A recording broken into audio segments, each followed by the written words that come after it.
seni canlı selamlayın. Efendim söz şimdi doçent doktor Erkin Emet kardeşimde. Mehmet Emin Buğra'nın edebi kişiliği ve eserlerinin özellikleri hususunda konuşacaklar. Kendisi Dil Tarih Coğrafya Fakültesi Çağdaş Türk Lehçeleri bölümünde öğretim üyesi olarak görev yapmakta. Buyurun hocam. Sayın hocalarım, hemşerilerim, sevgili öğrenciler, hepinizi saygıyla selamlıyorum. Bugün ilk önce bir Uygur Türk'ü olarak bu toplantıyı hazırlayan İstanbul Üniversitesi Türkiyat Enstitüsü Başkanı'na ve Ömer Bey'e, Doğu Türkistan Vakfı yönetimine buradan teşekkür ediyorum. Bu değerleri biz sahip çıkmamız lazım. Yani ilk Mehmet Emin Buğra toplantısı 1995'te yanılmıyorsam Doğu Türkistan Vakfı'da ilki yapılmıştı. Anma toplantısı. Tam 20 sene geçmiş. Bugün gelinen noktada sevindirici bir noktadayız bence. Şimdi Mehmet Emin Buğra'nın Azerbaycan'dan gelen kardeşimiz anlattı. Azerbaycan'da epey yayın yapılmış. Japonya'da araştırılmış. Kazakistan, Kırgızistan, Özbekistan'da da bununla ilgili yayınların olduğunu biliyoruz. Bu değerlere sahip çıktığımız zaman mücadeleyi daha sonra yürütenler için de çok önemli. Gençler bugün Doğu Türkistan'da bilmiyor. Geçen de bir hafta önce Türkiye'li Doğu Türkistan sevdalısı Bünyamin Aksungör abi Doğu Türkistan'a gitmiş. Kaşgarlı Mahmut Yusuf Kasacip, Aksu'da Lütfullah Mütellip, Turfan'da Abdülhalik Uygur, Ürümçi'de Abdurrahim Ötkür'ün mezarına gidip Fatiha okumuş. O resimleri sosyal medyada paylaşmış. O mezarlar, o türbeler işler acısı. Sahipsiz kalmış. Çünkü gençler bu değerleri bilmiyor. Bilmeyince gidip kimse bir mezarında Fatiha okuma, bir suyla bir çiçekler ekme gibi böyle bir şey yok. Doğu Türkistan'da bunlar unutturuluyor Çinliler tarafından ama dışarıda biz bunu yapmalıyız. Yani bu tip araştırmalar çok önemli. Bugün Mehmet Emin Buğra TRT Türk Dünyası'da İz Bırakallar diye bir güzel bir belgesel çekti. Türkler diye 2 ciltli ansiklopedi Mehmet Emin Buğra maddesini ben yazdım. Türk Dünyası Edebiyat Ansiklopedisini de yazdım, bu maddeye koydum. Yani bunu biz Uygur Türkleri olarak Türkiye'de buna sahip çıkmalıyız, araştırmalıyız. Bu tip araştırma yapanları buraya toplayıp bu tip toplantılar çok önemli. Dolayısıyla ben tekrar Türkiye'de ve Doğu Türkistan Vakfı'na teşekkür ediyorum. Biz de Ankara Üniversitesi olarak bu tip konferanslarla Anadolu Türklüğüne bu değerlerimizi anlatmaya çalışıyoruz. Bu çok önemli. Şimdi ben Mehmet Emin Buğra'nın edebi kişiliği ve eserlerinin dil özelliği üzerinde bir şey hazırlamıştım. Ama son günde bu Alımcan'ın da biraz benzerlik olduğu için ben daha çok edebi eserler, biz Mehmet Emin Buğra'nın bir ulema olduğunu, onun bir devlet adamı olduğunu, onun bir mücahit olduğunu biliyoruz. Ama onun bir opera yazarı, bir şair, bir yazar olduğunu bilmiyoruz. Dolayısıyla ben son işte bu Celil Turan Bey'in hazırladığı Mehmet Emin Buğra'nın eserleri diye Uygurca yayınladı. Orada Aktursun diye bir hikayesi var Mehmet Emin Buğra'nın. Bunun devamı var. Yarıymış. Ben hepsini okudum. O zamanki Uygur toplumunun yaşantısını, ne düşündüğünü çok güzel şekilde anlatmış. Bu tip çalışmaları ortaya çıkarmalıyız. Bütün yönleriyle İsa Yusuf Abdikin'in Aralık ayında yapacağız. Onun da bütün yönüyle inşallah inceleyeceğiz. Bir de Mesut Sabri Baykoz'u var. 3 efendi. Mesut Sabri Baykoz'u ile ilgili fazla araştırma yok. Buna önem vermemiz lazım. Bu 3 efendilerin Mesut Sabri Baykoz'unu da buna ekleyerek Türkiye'de, dünyada bunların davasını, bunların hayatını göstermeliyiz diye düşünüyoruz. Şimdi Mehmet Emin Buğra biliyorsunuz çocukluğundan beri bir kişinin böyle içinde olacak mücadele adamlığı, böyle yürekte olacak. Sonradan olunmuyor bu. Mehmet Emin Buğra'nın çocukluğundan beri o yaşadığı muhit, o yaşadığı bölge, o yaşadığı çevre itibariyle bir devlet adamı olduğunu o çocukluk yıllarından beri hayatını incelediğimiz zaman görüyoruz. Mehmet Emin Buğra yüksek ilmi ve hitabet yeteneğinden dolayı kısa zamanda bölgede ün kazanır. Uygur Türklerince saygın ve nüfuzlu din adamlarına verilen Hazretim ünvanıyla anılır. Günümüze kadar Mehmet Emin Buğra Doğu Türkistan'da Mehmet Emin Hazretim olarak yad ediliyor. Genç yaştayken Arapça ve Farsça dillerinde şiirler yazmaya başlamıştı.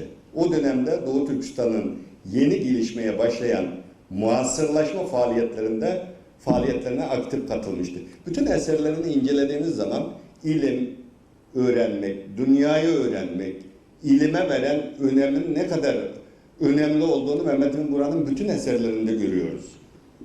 Şimdi Mehmet Emin Buğra genç müderris ve talebeleri örgütleyip vatanımız üzerindeki Çin hakimiyetinin dehşet verici zulüm ve baskılarına karşı çağrılar aradı. Çin istilacılarının zulmü had safhalardaydı. Uygur Türkleri en basit insan haklarından dahi mahrum edilmişlerdi. Aslında çok mağdur durumda olan çiftçiler ve esnaflar ağır vergilerden başka Çin ordusuna ve Çinli yöneticilere Alvan Selak adıyla harç ödemek mecburiyetindeydiler. Bu haksızlığa karşı yükselen sesler hemen kanlı bir şekilde susturuluyordu. Şimdi Mehmet Emin Buğra'dan bugüne kadar ki böyle bir bakın, yani bu 80-90 yıllık bu Doğu Türkistan'ın tarihine baktığınız zaman değişen hiçbir şey yok. Bugün de Doğu Türkistan halkı hiçbir insan haklarının hiçbirisinden değil. Yani bugün de aynısını yapıyor Çinliler. Bu Mehmet Emin Buğra bir hatıratında o zamanki durumu şu cümlelerle özetliyor. Şöyle diyor: sağımı solumu fark edecek bir idraka sahip olduğumdan beri Çinli yöneticilerin halkıma yaptıkları zulüm, haksızlık ve horlamalarını görüp yüreğim sızlıyordu. Tecrübe ve maddi güç bakımından yoksun ve bu konuda beni eğitecek kişinin olmayışı beni daha da üzüyordu. Çin zulmüne karşı nefret hissi, milletimin ve yurdumun haline olan endişem gittikçe artıyordu. Bu duygunun etkisiyle milletimin tarihini öğrenmek, dünya milletlerini eski ve yeni tarih hayatlarını öğrenip araştırmanın önemini kavramaya başladım. Maalesef çevremde beni bu konuda yetiştirecek kimse yoktu.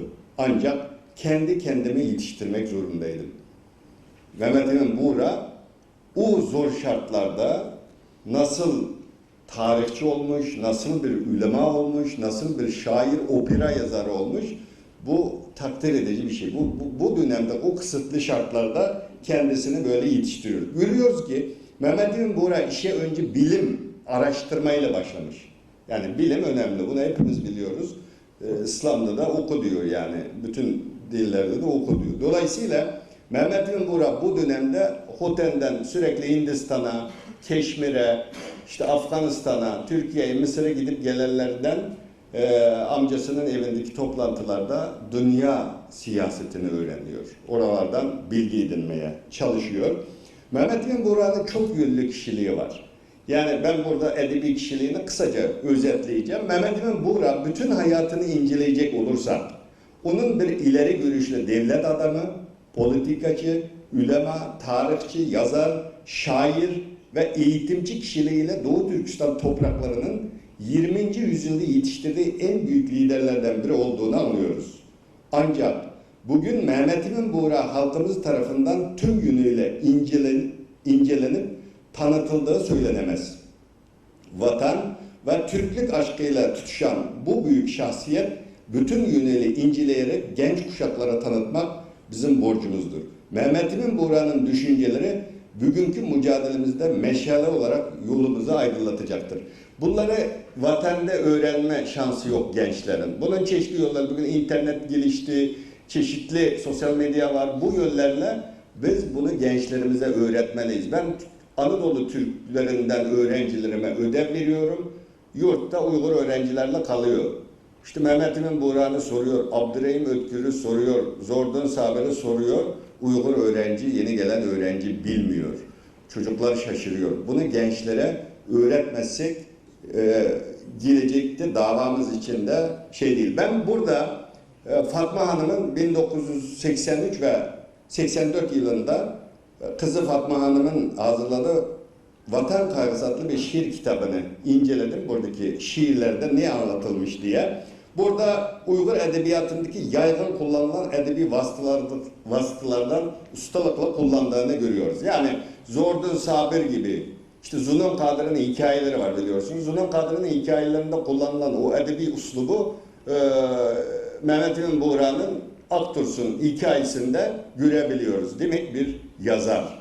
Kitabında Mehmet Emin Buğra şiirlerini inceleyecek olursak Mehmet Emin Buğra'nın divan edebiyatını da çok iyi bildiğini biliyoruz. Çünkü Arapça, Farsça çok iyi biliyor. Dolayısıyla divan edebiyatında faydalandığını görüyoruz. Yurtum, Atımızdan Özoğlumuz, Oygan Millet gibi şiirlerinde vatan sevgisi, Türklük, tarih. Ana tema bu. Üçünü işliyor. Bir vatan sevgisi, Türklük, tarih bu konularda daha çok şiir yazdığını görüyoruz. Mehmet Emin Buğra yine bir operası var Mehmet Emin Buğra'nın yazdığı. Kutluk Türkan Operası adlı sahne eseri Mehmet Emin Buğra'nın edebi yeteneği ortaya koyan önemli eserlerinden biridir. 7 perde, 17 sahneden ibaret bu tarihi operada 8. yüzyılda kurulan Uygur Devleti'nin Hakanı, Yulu Hakan'ın oğlu Kutluk Tekin ile Kucha Hakan'ı Kün Han'ın kızı Türkan Terim'in aşkı ve bununla birlikte Uygur Devleti'nde ortaya çıkan karışıklıkları yansıtılmaktadır. Mehmet Emin Buğra bu tarihi operasında da vatan ve millet sevgisini ifade etmekten vazgeçmemiştir. Örneğin 2. perdede yer alan bir şiirde şöyle söylemektedir. Türk elinin erlerimiz, Türkistan'dır yerlerimiz. Aksun kan terlerimiz, mengûb olsun Türk eli. 100.000 yaşa ey Hakan. Ulus bizden canımız, yurt söylemek imanımız. Ulu Türklük yolu da feda olsun kanımız. Mengûb olsun Türk eli. 100.000 yaşa ey Hakan diyor. Tarih kitapta da bundan bahsediyor. Bir de Mehmet Emin Buğra'nın şiirleri de belli başlıklı birkaç maddeye toplayabiliriz. Çok kısa olarak başlığını veriyorum. Birincisi, bütün edebi eserlerini incelediğimiz zaman hayatı boyunca Doğu Türkistan'ın Türk toprağı olduğunu savunur. Demin Profesör Doktor Mehmet Saray hocamız da bahsetti. Li Dongfang'la yazışması Nanking'de, parlamentoda. Bu tarihçiyle de Doğu Türkistan'ın Türk toprağı olduğunu savunur Mehmet Emin Buğra. Bütün şiirlerde de bunu görüyoruz. O topraklarda yaşayan halkların bir olduğunu Çinlilere anlatmak için çabalayan Buğra'nın gerçek bir vatanperver olmakla birlikte koyu bir Türk milliyetçisi olduğunu şiirlerinde anlamak mümkündür. Zaten vatanperverlik ile milliyetçilik birbirine sıkı sıkıya bağlı, birbirini tamamlayan kavramlardır. Vatanını sevmeyen milletini sevmez, milletini sevmeyen de vatanını sevmez. Buğra'nın bu yönü Yurt ve Millet adlı şiirde şöyle ifade etmektedir. Aklı var bolgan öz yurtunu can üstüde, tecrübe ehli tutar milletini canan üstüde. Yurtunu söygen yaşar izzet iman üstüde, milletini söylegen ölge pişman üstüde. Bu şiiri dinleyen adam Alımcan da bahsetti. Ben Anadolu Türk'ü öğrencilerime bu şiiri verdiğim zaman çok kolay anlıyorum. Ama bugün yazılan Uygur şiirleri verdiğimiz zaman anlaşılmıyor. O Mehmet Emin Buğra'nın Uygur Türkçesinin ne kadar güzel kullandığını, o ortak Türkçe'ye yansıttığını buradan da görüyoruz. Aynı zamanda Mehmet Emin Buğra bir Türk milliyetçisidir. Bütün Türk boylarının dili bir, kültürü bir, dini bir, kardeş olduğunu, birlik beraberlik içinde emperyalizme karşı mücadele etmeye çağırmaktadır. Bu husus onun Atımızdan Öz Oğlumuz adlı şiirinde şöyle ifade etmektedir. Bir atının 10 oğlu biz, 10 oğlunun 100 oğlu biz, atımızdan öz oğlu biz, Türk oğlu biz, Türk oğlu biz diyor. Yine Alımcan da demin bahsettiği gibi diyor ki bir acunda taralsak mı, kem illere yayılsak mı, aymak aymak atalsak mı yine barça Türk oğlumuz. Başlangıçta bir töreldik. Yani ilk yaratıldığımızda bir atadan yaratıldık diyor. Ötkü işlerde birlik geldik. Yani süreç içerisinde de beraber yaşadık. Billi yığılap, billi küldük, ayrılmadan Türk oğlumuz diyor. Çok güzel şeyler. Yani bir millet olmak için bir millet olup birinin ayağına iğne battığı zaman hepimiz eğer acı hissediyorsak o zaman biz bir millet demektir. Bunu işliyor. Bir de yine şeyle ilgili şöyle diyor. Uygur, Kazak, Kırgız, Tacik, Özbek, Tatar, büyük birlik, bir bolgaçka kalır tirik, ayrılmayla Türk oğlumuz. Yani hepimizin bir kardeş olduğumuzu bütün şiirlerinde bunu bunun dışında bir Silkin adlı bir şiiri var. Bunda da bunu görüyoruz. Men bir Türkmen ulusum Türk, aymakım Türk. Ajun içine kömlümdeki amrakım Türk. Amrak yani sevgilim.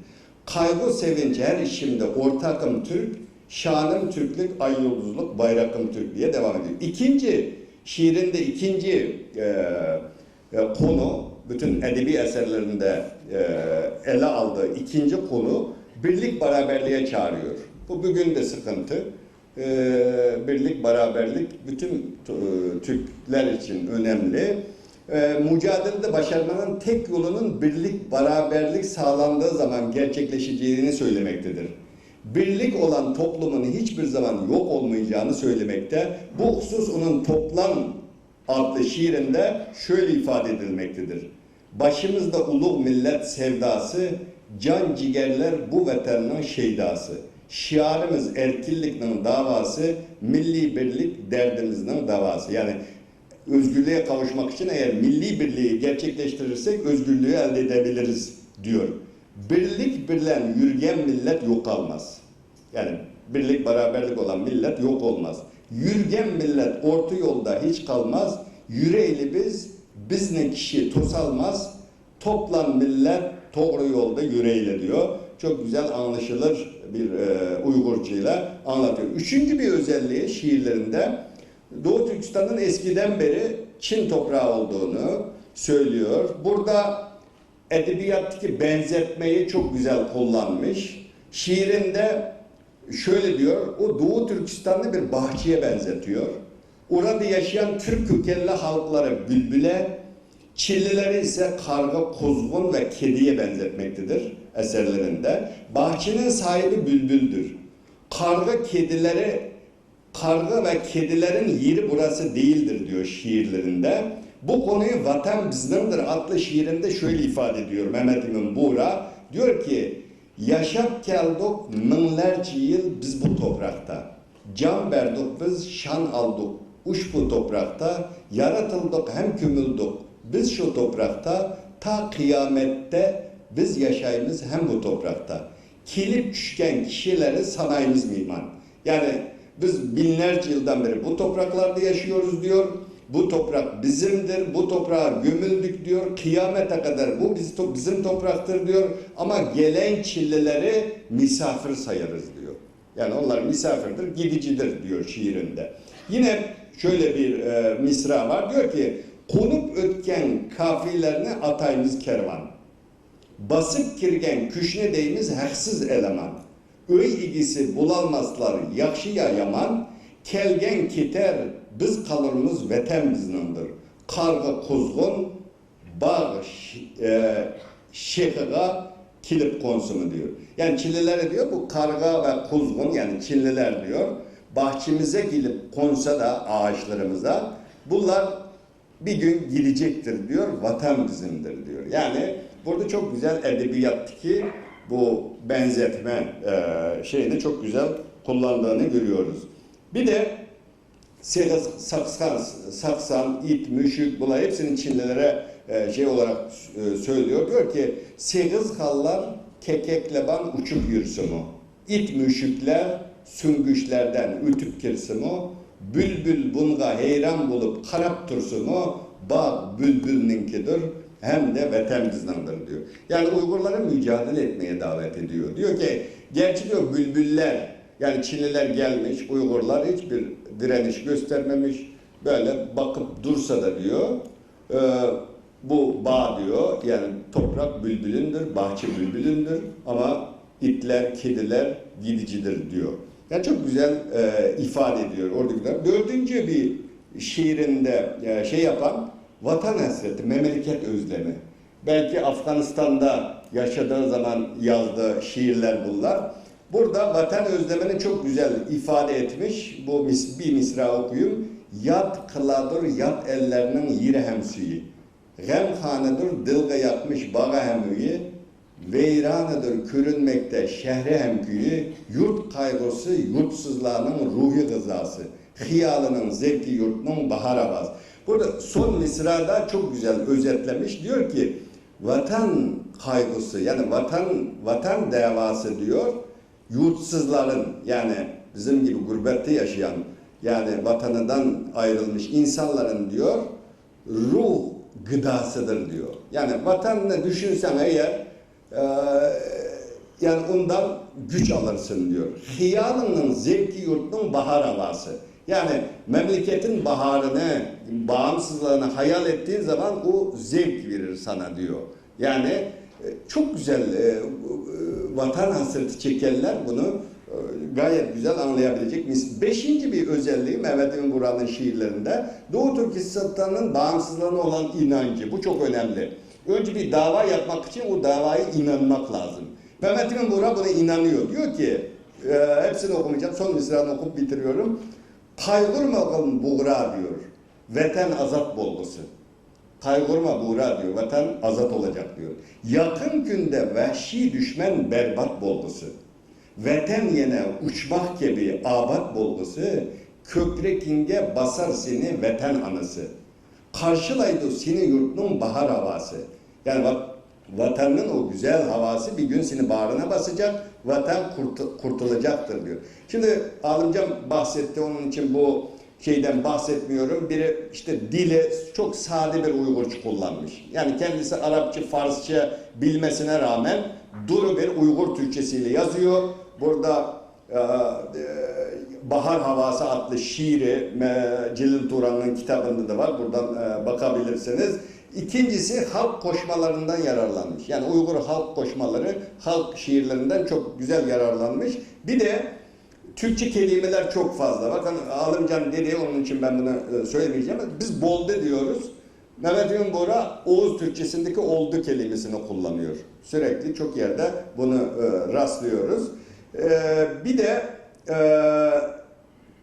imla bakımından 49'dan sonraki o güzel Uygurçunun imlasıyla yazmış. Bu önemli aslında. Bununla ilgili benim Modern Türklük Araştırmaları dergisi var, Ankara Üniversitesi Dil Tarih Coğrafya Fakültesi'nin. Orada benim bununla ilgili bir makalem var. Uygur Türkçesinin imlası genel Türk lehçelerinden uzaklaştırmak için 49'dan bugüne kadar 6 defa imla değiştirildi. En son imla 2010'da yapıldı Uygurların.